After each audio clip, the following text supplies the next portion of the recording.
Hey everyone, welcome back to the Board Game Spotlight. Today we're going to look at Weak Defeats Strong. It's a game for 4 to 8 players, takes about 30 to 45 minutes from SA Games. So let's take it to the table and I'm going to tell you about it. So we've set up today a 4-player game of Weak Defeats Strong. And the premise to this game is that there are 2 warring factions. You have the Biochemical Army, then you have the Resistance Army, the humans.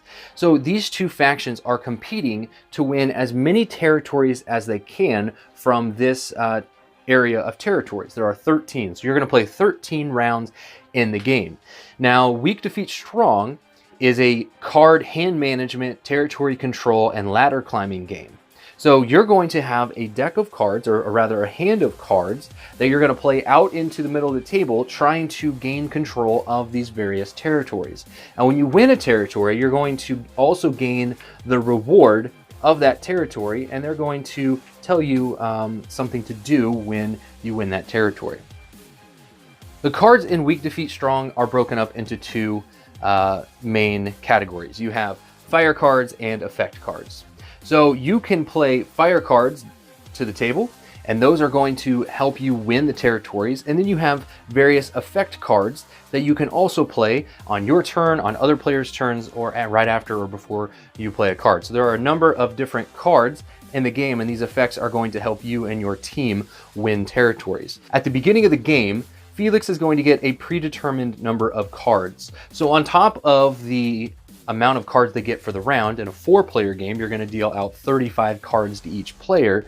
The Felix player also gets 9 additional cards. They are the boss of the game. They are stronger, faster. They have an advantage over the other players, and so just keep that in consideration as you play the game.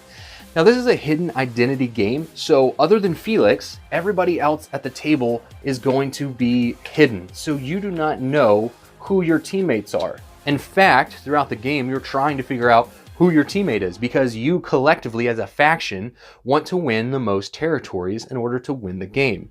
Now, at the beginning of the game, Felix is going to start by playing any number of cards from their hand out into the table. So looking at your cards, there is a range of 1 all the way up to 21.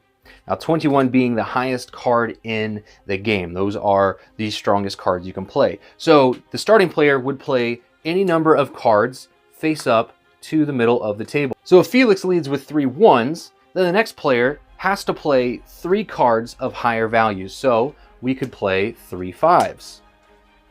Then the next player has to play cards of a higher value. So we could go 3 6s. And this is going to go around the table until a player cannot play cards of a higher value.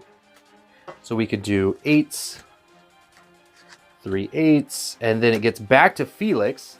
And Felix would have to look at their hand and see if they have 3 higher. Okay, we got 10s.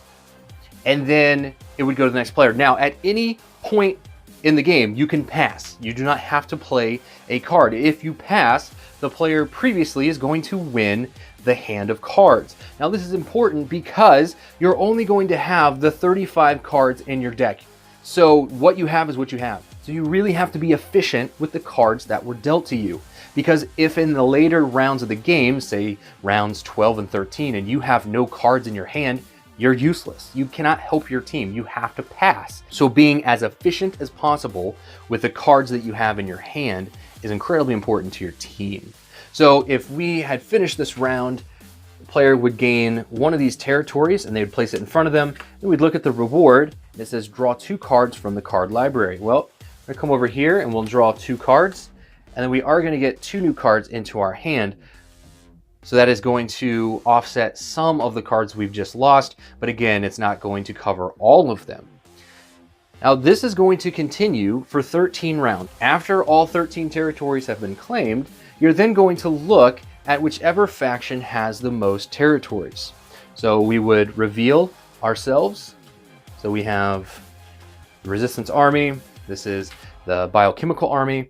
And then between these 2 factions, we're going to see who has the most territories. If Felix has the most territories, out of any of the Resistance players, we're going to split up these last 2 territories, and Felix would get one of them, and the other territory would go to the player with the least amount of cards in their hand. So yes, it is very important that you're not holding onto cards and that you want to play all of them throughout the course of the game. But again, it's that timing and efficiency factor. You don't want to go all in and over commit into a territory and not have enough cards later in the game.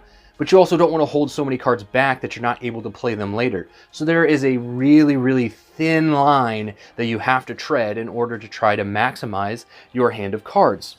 So then this card would go to the player who has the least amount. Let's say it was the Resistance Army.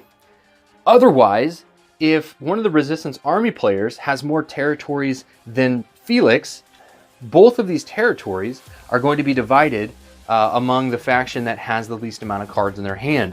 So both of these faction cards could actually go to the Resistance Army, or they could go to the Biochemical Army. So Weak Defeat Strong is a really fast-paced, interactive game.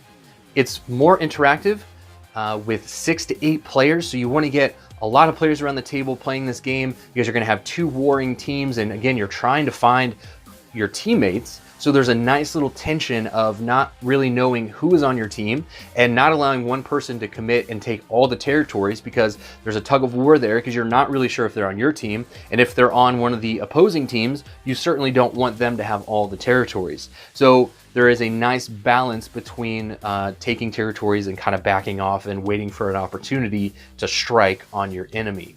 In fact, one of the strategy tips is that you can actually try to bait your opponents. If you figured out who is an opponent, you can bait them into trying to win a territory to take more cards out of their hands for later in the game. So it's a little bit deeper level strategy there for you. Weak Defeat Strong is currently live on Kickstarter, so if this looks interesting to you, if you want to know more about the game, take a look at the description below for a link to their Kickstarter campaign.